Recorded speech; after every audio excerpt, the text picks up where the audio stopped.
January 1st of this year, 2013, I wanted to do something that kind of shook me up, something I didn't know about, something unpredictable.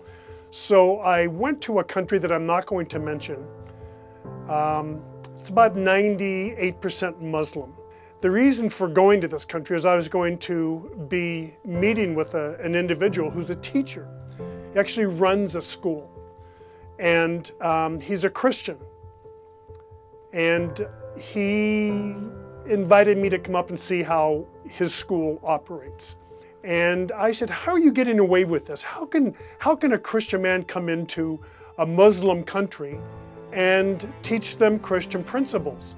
Well, because here in the United States, when we think about, Muslims, and we think about 9/11 and all of these things that we hear going on all over the world, Muslim talk is pretty radical talk. But you also have to remember that there are millions and millions and millions of Muslims who are just loving parents and hardworking people. And what intrigued me about this man is he said, Jeff, he says, the Muslim parents love the way I'm teaching their children. They know that I'm a Christian. It's right out there in the open. They know that I'm a Christian. I'm teaching their children, and they love what they see their children, these young students, changing to. So when I asked this man, I said, how do you push these principles onto, Christian principles onto the students? And he says, Jeff, I don't push them. He says, in the book of Matthew, down around I think it's verse 16, it says to let your light shine. We as Christians, let your light shine. And let your good works be who you are. And when people watch your good works, they'll give praise and glory to our Father in heaven. What a unique concept.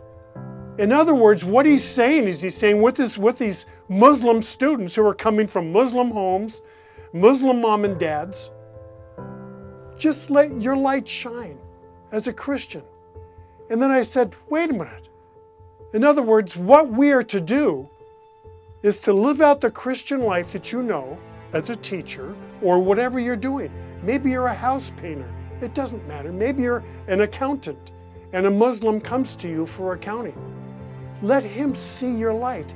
This beautiful Christian light that you glow with, and let him see the integrity of your works.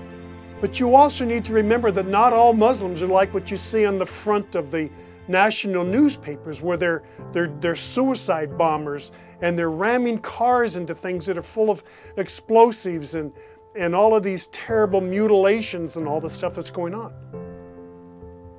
By and large, Muslims are fathers and mothers who are caring for and loving their children, and they want nothing but the best for their children. Those are the majority of the Muslims in this world, the vast majority. So when these parents see their children coming home with this different attitude that they've never seen before, oh yes, it's fresh as a blossoming flower. And what is this concept of love and forgiveness? What interesting things to see your children coming home with. So this is what I went to see. This is what I discovered. And I wanted to shoot a short film on it just to tell you that it is so exciting out there in the world that we see as negative. But if we allow God to do what God does best, He's given us the instructions. That's in His holy word. And if we're faithful to follow those instructions, and then we just do the job we're supposed to do, and let God do what He does best, work the miracle of His word in the lives of these people.